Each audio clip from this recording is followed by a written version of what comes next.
Hello students, मैं Prince Kumar आप सभी को स्वागत करता हूं अपने परिवार यूडी रोजगार में। आज का क्लास आप सभी के लिए आरपीएफ कांस्टेबल और एसआई के लिए most important and selected class GK और जीएस के होने वाला है। सभी प्रश्न आप सभी के लिए इम्पोर्टेंट है बाबू, इसलिए आप लोग हर प्रश्न को 100% फोकस करना और सभी प्रश्न को बारीकता से अध्ययन करना, क्योंकि यहाँ से हर एक प्रश्न आप सभी को नंबर इंक्रीज करने में हेल्पफुल साबित करेगा। यानी हर एक प्रश्न आप सभी को एक नंबर दिलाने की क्षमता रखता है, इसलिए किसी भी प्रश्न को मिस ना करना। तो चलो मैं शुरू करता हूँ। पहला प्रश्न देखो, पहला प्रश्न कर रहा है कि हाल ही में किसे रेलवे सुरक्षा बल का महानिर्देशक नियुक्त किया गया। यानी बताना होगा कि रेलवे सुरक्षा बल यानी आरपीएफ का महानिर्देशक नियुक्त किसे किया गया हाल ही में। तो देखो क्या होगा बाबू, मनोज यादव, मनोज सैनी, मनोज पांडे या नीति अग्रवाल। तो राइट आंसर की बात करें तो राइट आंसर क्या होगा, राइट आंसर होगा मनोज यादव। यानी मनोज यादव को हाल ही में रेलवे सुरक्षा बल का महानिर्देशक नियुक्त किया गया है। ऑप्शन नंबर क्या होगा, तो ऑप्शन नंबर ए होगा। समझ रहे हो। तो चलिए नेक्स्ट प्रश्न पे। तो देखो अगला प्रश्न देखो 2 नंबर का क्या है। 2 नंबर का प्रश्न समझना बाबू, इसमें कह रहा है राष्ट्रीय आम दिवस किस दिन मनाया जाता है। यानी बताना है कि राष्ट्रीय आम दिवस जो होता है वह किस दिन मनाया जाता है। 22 अगस्त को, 22 जुलाई को, 22 जून को या 21 अप्रैल को। तो राइट आंसर क्या होगा बाबू कि राष्ट्रीय आम दिवस किस तिथि को मनाया जाता है। तो राइट आंसर होगा 22 जून को मनाया जाता है। कब मनाया जाता है, 22 जून। Option number C. देखो 3 नंबर का प्रश्न देखो क्या कर रहा है बाबू। 3 नंबर का प्रश्न समझना, कह रहा है खजुराहो का प्रसिद्ध मंदिर कहाँ स्थित है। खजुराहो का प्रसिद्ध मंदिर बताना है कहाँ स्थित है। उत्तर प्रदेश, उड़ीसा, मध्य प्रदेश या कर्नाटक। तो राइट आंसर क्या होगा कि खजुराहो का प्रसिद्ध मंदिर जो है वह कहाँ स्थित है, तो मध्य प्रदेश में स्थित है। यानी ऑप्शन नंबर सी में स्थित है, जो कि आपका राइट आंसर होगा क्या, तो option number C Madhya Pradesh. ठीक है। चलो देखो अगला प्रश्न समझना। 4 नंबर का क्या करा है नादिर शाह कहाँ का शासक था। नादिर शाह जो था वह कहाँ का शासक था। तुर्की का, अफगानिस्तान का, यूनान का या फिर ईरान का। तो ये जो नादिर शाह था ना वह कहाँ का शासक था। तो यह जो शासक था कहाँ का था, तो ईरान का था। कहाँ था, ईरान का। यानी ईरान से नादिर शाह ने जो क्या है एक लुटेरा था जो भारत में आया था और लूटपाट मचाया पूरे भारत को और फिर भाग गया है पुनः। तो कहाँ से आया था नादिर शाह, तो वह नादिर शाह जो था वह ईरान से आया था। कहाँ से आया था, ईरान से। समझ गए हो। चलो अगला प्रश्न देखो क्या है 5 नंबर का। 5 नंबर का प्रश्न बताना है कि सामूगढ़ का जो युद्ध हुआ था वह कब हुआ था।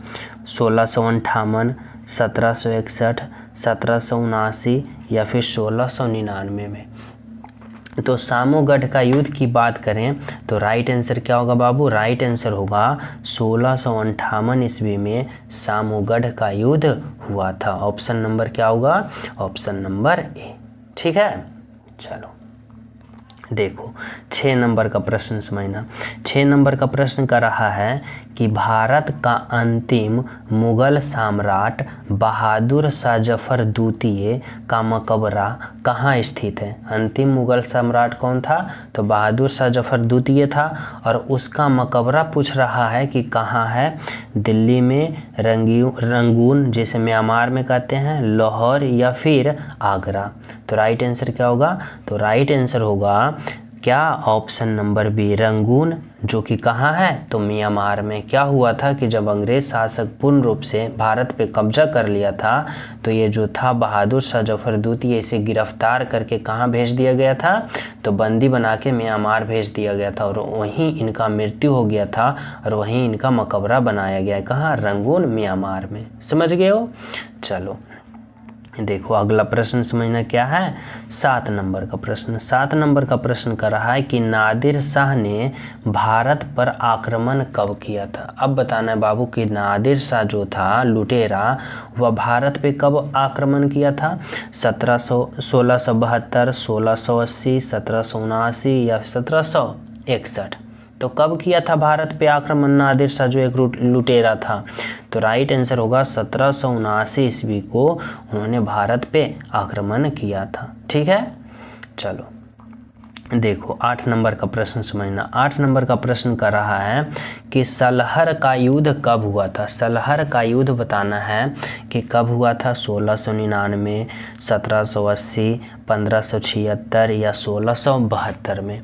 तो क्या बताना है आप सभी को कि सलहर का युद्ध जो हुआ था वह कब हुआ था। तो राइट आंसर क्या होगा बाबू, राइट आंसर होगा क्या, तो 1672 ईस्वी। ऑप्शन नंबर डी जो होगा आपका राइट आंसर है। ठीक है, चलो अगला प्रश्न देखो क्या है, 9 नंबर का प्रश्न करा है विश्व का सबसे बड़ा महासागर कौन है। विश्व का बताना है कि सबसे बड़ा महासागर जो है वह कौन है। प्रशांत महासागर, हिंद महासागर, अंटार्कटिक महासागर या आर्कटिक महासागर।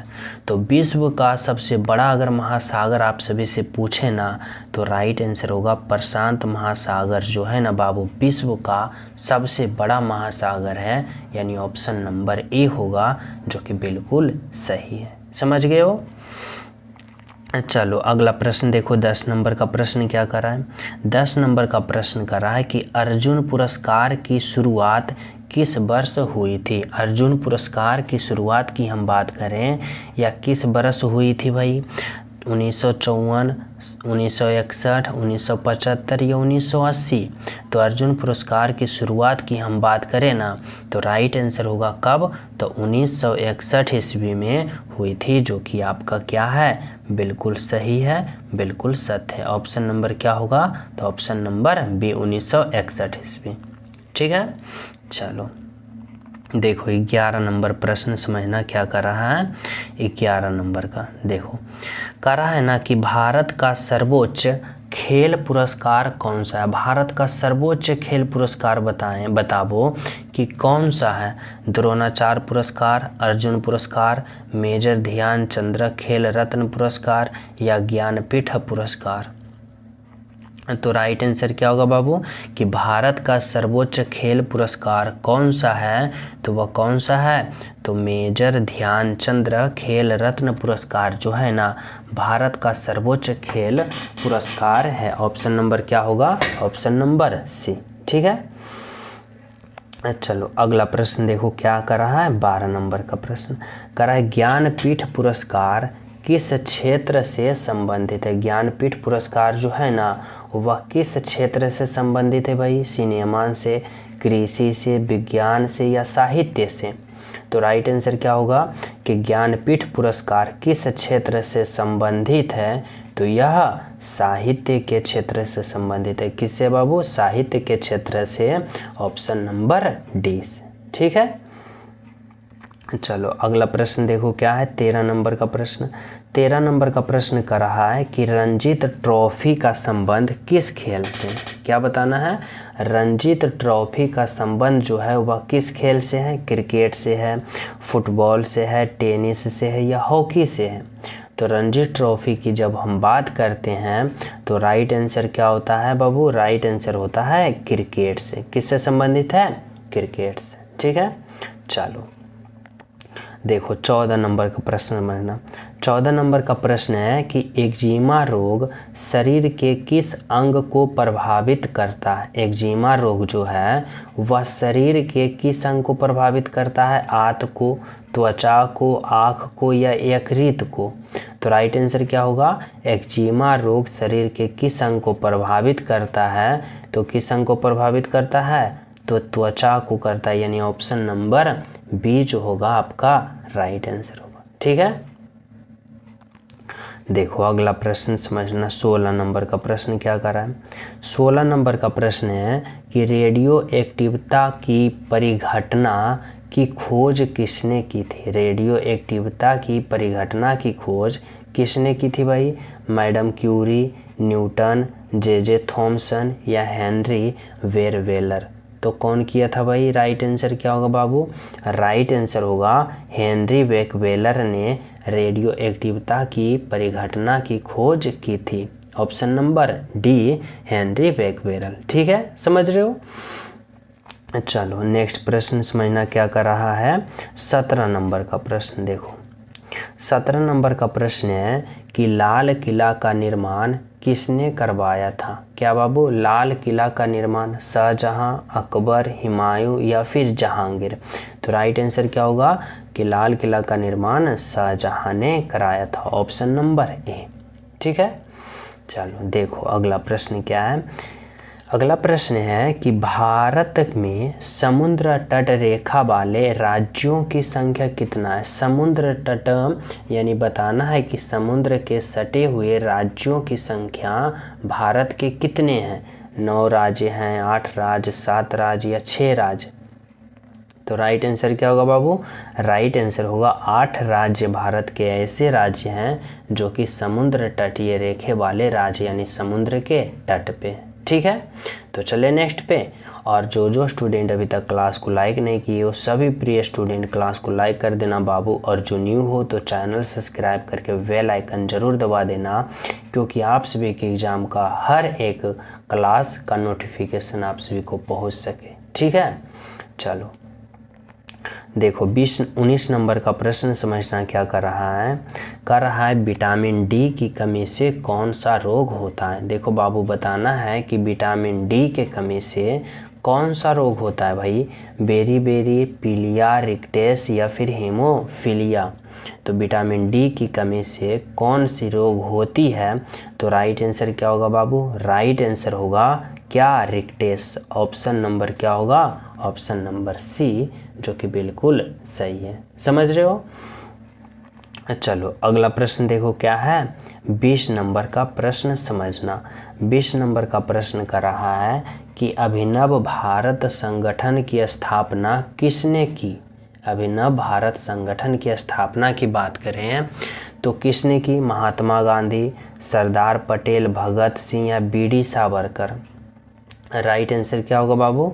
राइट आंसर होगा बीडी सावरकर ने अभिनव भारत संगठन की स्थापना की। ठीक है, चलो देखो 21 नंबर का प्रश्न समझना। 21 नंबर का प्रश्न क्या कर रहा है ना कि स्टैचू ऑफ यूनिटी किस नदी के किनारे स्थित है? बताना है कि स्टैचू ऑफ यूनिटी जो है वह किस नदी के किनारे स्थित है? नर्मदा, महा या तापी नदी या फिर सोन नदी।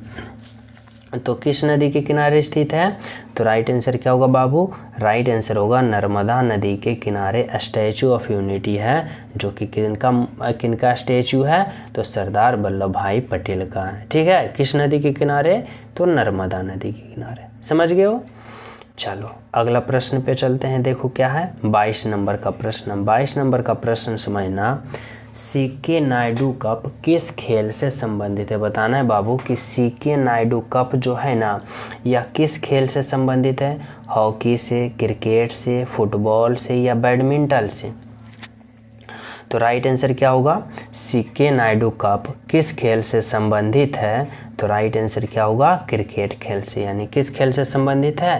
क्रिकेट खेल से। Option number B. समझ गए हो? तो चले नेक्स्ट पे। तो देखो नेक्स्ट प्रश्न समझना। 23 नंबर का प्रश्न करा तृतीय पंचवर्षीय योजना का समय कार्यकाल क्या था? बताना है बाबू कि देखो जितने भी पंचवर्षीय योजना है ना उनका कार्यकाल याद रखना, क्योंकि आप सभी को हर एक एग्जाम में इसका कार्यकाल पूछा है, पहला, दूसरा, तीसरा, चौथा, अंत वाले। समझ लो ना, इसलिए आप लोग सभी पंचवर्षीय योजना याद कर लेना। करा तृतीय पंचवर्षीय योजना का समय का कार्यकाल क्या था? तो कार्यकाल इसका 1961 से 1966 के बीच था। समझ गए हो? कैमा? तो तृतीय पंचवर्षीय योजना का कार्यकाल। ठीक है, तो चले नेक्स्ट प्रश्न पे। तो देखो नेक्स्ट प्रश्न समझना। 24 नंबर का प्रश्न क्या कर रहा है?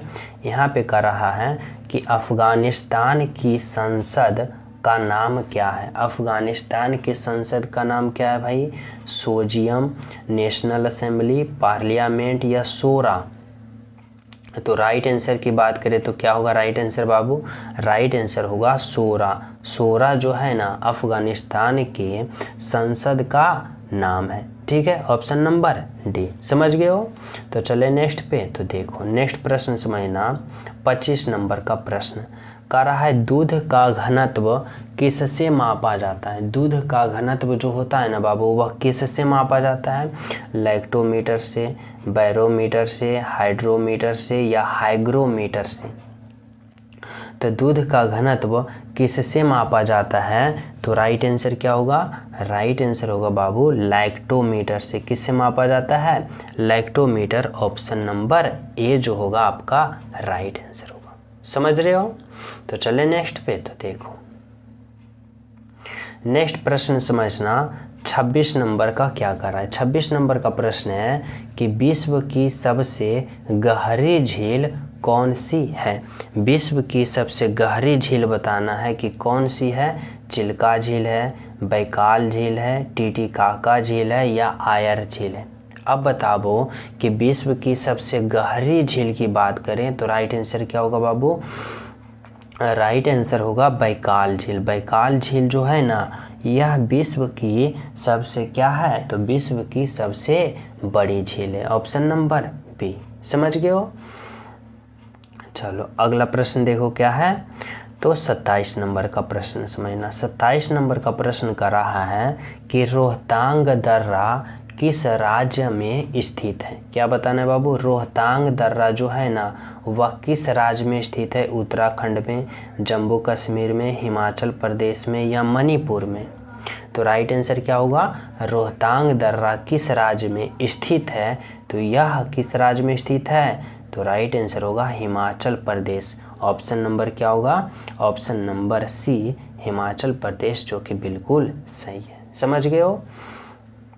तो चले नेक्स्ट पे। तो देखो नेक्स्ट प्रश्न समझना 28 नंबर का कि निम्नलिखित में से किस नदी को दक्षिण की गंगा कहा जाता है? बताना है बाबू कि दक्षिण की गंगा किस नदी को कहा जाता है? कृष्णा नदी, नर्मदा नदी, ताप्ती नदी या फिर गोदावरी नदी? तो राइट आंसर क्या होगा बाबू कि निम्नलिखित में से किस नदी को दक्षिण की गंगा कहा जाता है? तो किसे कहा जाता है? गोदावरी नदी को दक्षिण की गंगा कहा जाता है। Option number D. समझ गए हो? तो चले नेक्स्ट प्रश्न पे। तो देखो 29 नंबर का प्रश्न समझना क्या कर रहा है। कर रहा है कि बथुकम्मा उत्सव किस राज्य से संबंधित है? बताना है बाबू कि बथुकम्मा उत्सव जो है वह किस राज्य से संबंधित है? केरल से, तेलंगाना से, तमिलनाडु से या कर्नाटक से? तो बथुकम्मा उत्सव जो है वह किस राज्य से संबंधित है? तो राइट आंसर क्या होगा? राइट आंसर होगा केरल से। किस राज्य से होगा बाबू? केरल से। ऑप्शन नंबर ए जो होगा आपका राइट आंसर होगा। समझ रहे हो हमारी बातों को? तो चले नेक्स्ट प्रश्न पे। तो देखो नेक्स्ट प्रश्न समझना, 30 नंबर का प्रश्न क्या करा है। 30 नंबर का प्रश्न है कि दक्षेस जिसे क्या कहा जाता है भाई? तो जिसे आप लोग सार्क कहते हो, और इसका मुख्यालय कहाँ स्थित है? यानी बताना है बाबू कि दक्षेस यानी सार्क का मुख्यालय कहाँ है, जो आप सभी को क्या करना है? इस प्रश्न का राइट आंसर आप लोग होमवर्क के रूप में बताओगे। और यह प्रश्न मैं आप सभी को होमवर्क के रूप में दे रहा हूँ कि सार्क का मुख्यालय कहाँ है। सभी प्रिय स्टूडेंट ईमानदारी पूर्वक इस प्रश्न का राइट आंसर कमेंट में जरूर करना। समझ रहे हो? और जो न्यू हो, चैनल पे पहली बार हो, तो चैनल सब्सक्राइब कर देना, वीडियो को लाइक करना, ज़्यादा से ज़्यादा शेयर करना अपने दोस्तों के पास। तो मिलते हैं आप सभी को अगले क्लास में, और इस क्लास के लिए प्यारा सा कमेंट जरूर करना। ठीक है? चलो।